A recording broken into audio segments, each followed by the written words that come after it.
যশোরের বেনাপোল স্থলবন্দরে জায়গার সংকট এখন মারাত্মক আকার ধারণ করেছে। বন্দরের ইয়ার্ড ও গুদামগুলোতে বছরের পর বছর ধরে পড়ে আছে শত শত গাড়ি ও আমদানি করা বিভিন্ন মালামাল। দীর্ঘদিন ধরে এসব পণ্য ও যানবাহন অরক্ষিত অবস্থায় পড়ে থাকলেও নিলাম বা ধ্বংসের কোনো দৃশ্যমান উদ্যোগ নেয়নি কর্তৃপক্ষ। বেনাপোল থেকে শেখ ফারহান সাদাবের পাঠানো তথ্যচিত্রে ডেস্ক রিপোর্ট। বেনাপোল স্থলবন্দরে আমদানি রপ্তানি কার্যক্রম বাড়লেও সেই অনুপাতে ইয়ার্ড ও গুদামের পরিসর বাড়ানো হয়নি। এতে পণ্য খালাসে বিলম্ব হচ্ছে। ভোগান্তিতে পড়ছেন আমদানিকারক ও পরিবহন শ্রমিকরা।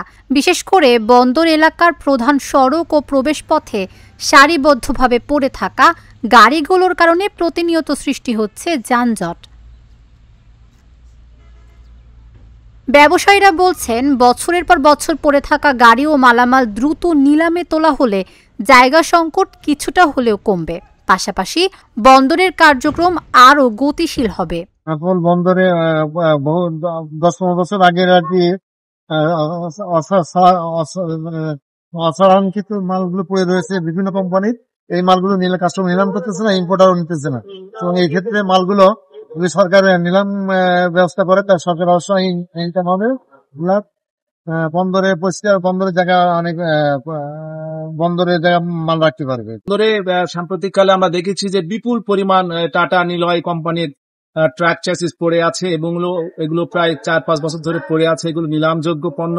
ইতিমধ্যে কাস্টমস কর্তৃপক্ষ এগুলো নিলামে দরপত্র আহ্বান করেছে এবং এগুলো তারপরেও এই ট্রাক চ্যাসিস গুলো বন্দরে পড়ে থাকার কারণে অনেকখানি জায়গা তারা দখল করে রেখেছে। ফলে নতুন করে যে সমস্ত পণ্য আমদানি হয় সে সমস্ত পণ্য বন্দরে আনলোড করার জন্য তা খুব বেগ পেতে হয় ব্যবসায়ীদের।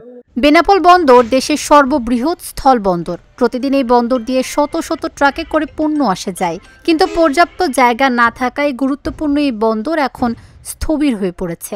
বেনাপোল স্থল বন্দরের TTB এই ট্রাক টার্মিনালের ভিতরে বেশ কিছু ভারত থেকে আমদানিকৃত গাড়ি পড়ে আছে দীর্ঘদিন ধরে।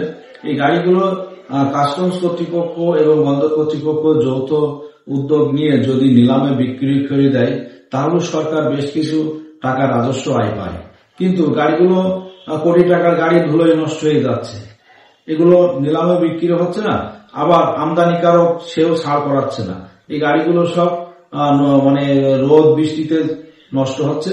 আমরা সরকারের কাছে দাবি করছি, বেনাপোল বন্দরে যেহেতু জায়গার সংকট, এই গাড়িগুলো নিলামে বিক্রি করে দিলে বেনাপোল বন্দরে জায়গা বেরোবে, সরকার রাজস্ব পাবে। বেনাপোল বন্দরে অনেক বছর ধরে অনেক গাড়ি এখানে পড়ে আছে। ট্রাক, চ্যাসিস, ট্যাক্সি, কার, বিভিন্ন গাড়ি এখানে যে গাড়িগুলো আছে, এই গাড়িগুলো দীর্ঘদিন থাকার কারণে এটা ময়লা, মাটি, আবর্জনা সহ জং পড়ে গেছে।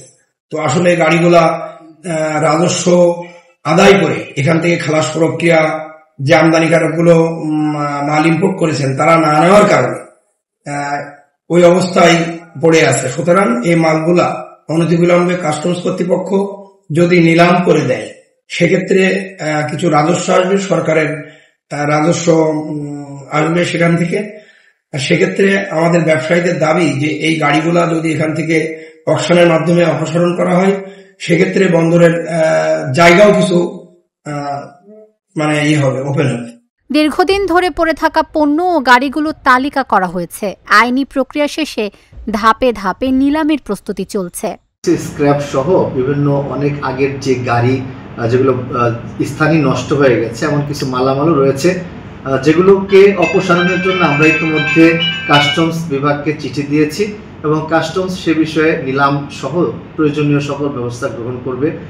আমরা কাস্টমসকে তাগিদও দিয়েছি যে অতি দ্রুত যেন এই সমস্ত বিষয়গুলো সমাধান করা হয়, কারণ যে জায়গাগুলো দখল করে আছে সেখানে একদিকে আমাদের কিছু ঝুঁকিও রয়েছে, পরিবেশও নষ্ট হচ্ছে এবং আমরা মালপত্র নতুন করে যে আগত মালপত্র রাখার জন্য জায়গা সংকুচিত হয়ে যাচ্ছে। বন্দর ব্যবহারকারীদের অভিযোগ, আগেও বহুবার প্রতিশ্রুতি দেওয়া হলেও বাস্তবে কোনো পরিবর্তন দেখা যায়নি। বেনাপোল বন্দরের জায়গা সংকট নিরসনে দ্রুত পদক্ষেপ না নিলে দেশের বাণিজ্য কার্যক্রমেও এর নেতিবাচক প্রভাব পড়তে পারে এমন আশঙ্কাই করছেন ব্যবসায়ীরা। Dhaka journal news desk.